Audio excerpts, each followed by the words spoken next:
Hi అండి. ఈజీగా, సింపుల్‌గా చేపల కూర ఎలా చేయాలో చేసి చూపిస్తాను రండి. వంట రాని వాళ్ళు కూడా చేపల కూరని చాలా ఈజీగా చేసేసుకోవచ్చండి. రండి ఎలా చేయాలో చూద్దాము.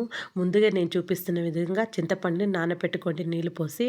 ఇప్పుడైతే చేపల్ని నీట్‌గా వాష్ చేసుకోండి. దాంట్లో సరిపడా అయితే ఉప్పు వేసుకుందాము.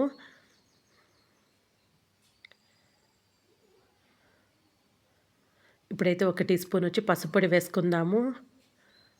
3 టీ స్పూన్లు వచ్చి కారపొడి వేసుకుందాము. దీనికి కారం కొంచెం ఎక్కువే పడుతుందండి.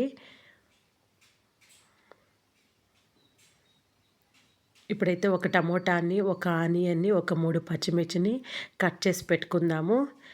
ఇప్పుడు వీటిని తీసుకొని పోయి చేపల్లో వేసేద్దాము.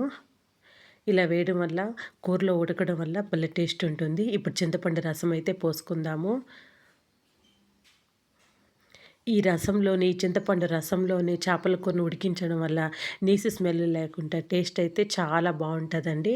ఇప్పుడు మనం స్టవ్ మీద పెట్టేద్దాము. ఒక 10 మినిట్స్ బాగా ఉడకనిద్దాము. ఇప్పుడైతే మనం చేపల కూరలోకి పొడి ఎలా ప్రిపేర్ చేయాలో చూద్దాం రండి. ముందుగా అయితే ఒక 2 టీ స్పూన్లు అయితే ధనియాలు తీసుకోండి. ఒక టీ స్పూన్ వచ్చి జీలకర్ర తీసుకోండి. ఒక టీ స్పూన్ వచ్చి మెంతులు తీసుకోండి. ఒక టీ స్పూన్ వచ్చి ఆవాలు తీసుకోండి. ఇప్పుడు వాటిని తీసుకొని పోయి మనం ఫ్రై చేద్దాం రండి. ఇప్పుడు కడాయిలో వేసి వాటిని దోరగా ఫ్రై చేయాలండి. మాడనీయకూడదండి. మాడితే మనకు కూర టేస్ట్ పోతుంది. మాడకుండా దోరగా ఫ్రై చేయాలి. నేను చూపిస్తున్నాను కదండీ! ఆ విధంగా దోరగా ఫ్రై అయితే సరిపోతుంది. తీసి ప్లేట్‌లో పెట్టి చల్లార్చి మిక్సీ పట్టుకోవడమేను. ఇప్పుడైతే చూడండి కూరని సగభాగం అయితే ఉడికిపోయిందండి. ఇప్పుడు మనమైతే పోపుకి రెడీ చేసుకుందాము. ఒక 2 టమోటాలండి, పెద్ద టమోటాలు, ఒక ఆనియన్‌ని, కొన్ని వెల్లుల్లి రెబ్బలు తీసుకోండి. ఇప్పుడు మనం కడాయిలో ఆయిల్ వేద్దాము. కొంచెం ఆయిల్ ఎక్కువే అవుతుందండి చేపల కూరకి. ఒక టీ స్పూన్ ఆవాలు, అర టీ స్పూన్ వచ్చి జీలకర్ర వేయండి.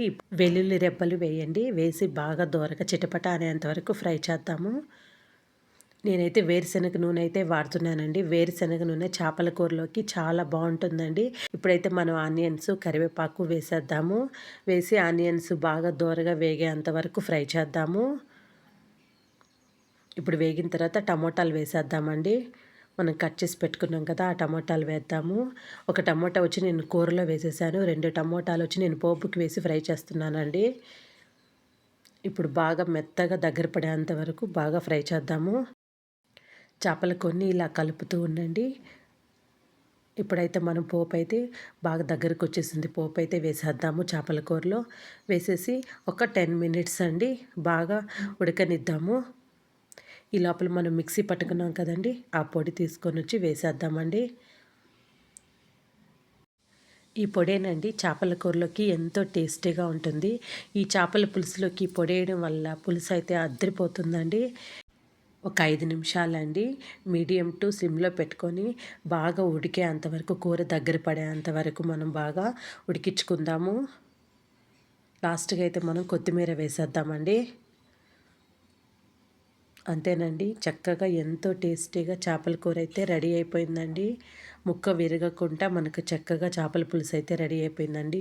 పులుసు నేను చూపిస్తున్నాను కదండీ! ఆ విధంగా ఉంటేనే మనకు అన్నంలోకి పులుసు నంచుకొని తింటా ఉంటే సూపర్‌గా ఉంటుందండి. పులుసు వేసుకొని చేప ముక్క పెట్టుకొని తింటే భలే ఉంటుందండి. మీరు కూడా తప్పకుండా ఈ రెసిపీని ట్రై చేయండి. చాలా బావుంటుందండి. చాలా ఈజీగా కూడా అయిపోతుందండి. చేపల పులుసు ఎప్పుడు చేసినా సరే మీరు ఇలానే చేసుకోండి. టేస్ట్ అయితే అదిరిపోతుందండి. ఈ రెసిపీ మీకు నచ్చిందంటే లైక్ చేయండి, షేర్ చేయండి, సబ్స్క్రైబ్ చేసుకోండి. ఎలా వచ్చిందో నాకు కామెంట్ పెట్టండి.